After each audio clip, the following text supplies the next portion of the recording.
hi hello నమస్తే welcome to sauce TV నేను Shiva Harish Shankar so Gabbar Singh cinema తర్వాత హరీష్ శంకర్ పేరు మారుమోగిన విషయం మనకు తెలిసిందే సో ఒక రీమేక్ సినిమా అయినప్పటికీ కూడా ఆయన ఒక మార్క్ని రీచ్ అయ్యారు ముఖ్యంగా పవర్ స్టార్ పవన్ కళ్యాణ్ గారికి కూడా ఇది ఒక కమ్బ్యాక్ ఫిలిం లాంటిది అండ్ దాని తర్వాత చూసుకున్నట్లయితే ఆయన వరుస పెట్టి ఓన్లీ ఇటువంటి రీమేక్ సినిమాలో తీస్తుంటారన్న మార్క్ పడింది కానీ so remake cinema Gabbar Singh ఇచ్చినటువంటి మార్క్ని ఏది క్రియేట్ చేయలేదు బట్ ఆయన ఓన్ స్టోరీ అనేటువంటి మిరపకాయ కావచ్చు దువ్వాడ జగన్నాథం కావచ్చు సుబ్రహ్మణ్యం ఫర్ సేల్ లాంటి సినిమాలు కూడాను సెన్సేషన్ క్రియేట్ చేసినప్పటికీ గబ్బర్ సింగ్ రేంజ్ అయితే అందుకోలేకపోయింది అండ్ అందులో దువ్వాడ జగన్నాథం సినిమా అయితే 100 కోట్ల క్లబ్ లో జాయిన్ అయినప్పటికీ ఎందుకో గబ్బర్ సింగ్ అంత రీచ్ అయితే రాలేదు ఇక దాని తర్వాత గద్దలకొండ గణేష్ అని అండ్ రైడ్ అండ్ రీసెంట్ గా మాస్ మహారాజా రవితేజ గారితో మిస్టర్ బచ్చన్ అనేటటువంటి సినిమా తీశారు అది డిజాస్టర్ గా నిలిచింది సో ఈ క్రమంలోనే తమిళ మూవీ అనేటువంటి తెరీ సినిమాని విజయ్ గారు నటించినటువంటి తెరీ సినిమాని తెలుగులో ఉస్తాద్ భగత్ సింగ్ గా తెరకెక్కించే ప్రయత్నంలో ఉన్నారు సో ప్రెసెంట్ పవన్ కళ్యాణ్ గారు కాస్త పొలిటికల్ గా ఉండటం వల్ల పొలిటికల్ యొక్క వర్క్స్ ఉండటం వల్ల సో సినిమాకి సంబంధించినటువంటి షూటింగ్ అనేది డిలే అవుతూ ఉంది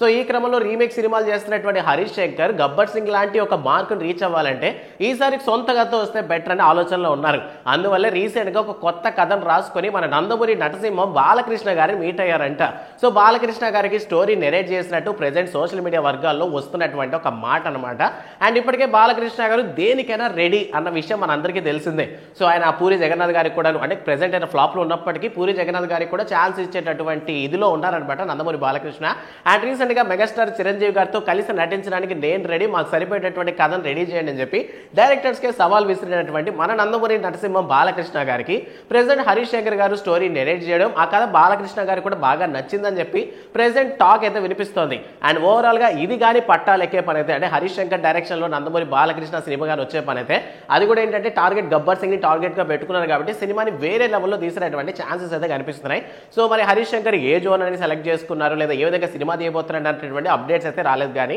బట్ ప్రెసెంట్ వినిపించినటువంటి మాట ప్రకారం అయితే మాత్రం హరీష్ శంకర్ డైరెక్షన్ లో బాలకృష్ణ గారి సినిమా అంటే రీసెంట్ గానే బాలకృష్ణ గారి సంక్రాంతికి డాకు మరాస్ వచ్చి ఒక సెన్సేషన్ క్రియేట్ చేశారు సో ఈ క్రమంలో బాలకృష్ణ గారికి కూడా తిరుగులేదు కంటిన్యూగా ఆయన సినిమాలు వచ్చాయంటే మాత్రం ఆబ్వియస్లీ ప్రతిదీ 100 కోట్ల పైనే పోతా ఉంటుంది సో ఈ క్రమంలో హరీష్ శంకర్ గారికి కూడా ఒక 100 కోట్ల సినిమా వచ్చినట్టే ఉంటుందని జనాలందరూ మాట్లాడుతున్నారు సో ఓవరాల్ గా ఇప్పటి వరకు తీసినటువంటి హరీష్ శంకర్ సినిమాస్ లో మీకు బాగా నచ్చినటువంటి సినిమా ఏంటన్న విషయాన్ని కామెంట్ సెక్షన్ లో మాతో పంచుకోండి అండ్ ఇలాంటి మరిన్ని ఇంట్రెస్టింగ్ మూవీ కంటెంట్స్ కోసం సాస్ టీవీని సబ్స్క్రైబ్ చేసుకోండి థ్యాంక్స్ ఫర్ వాచింగ్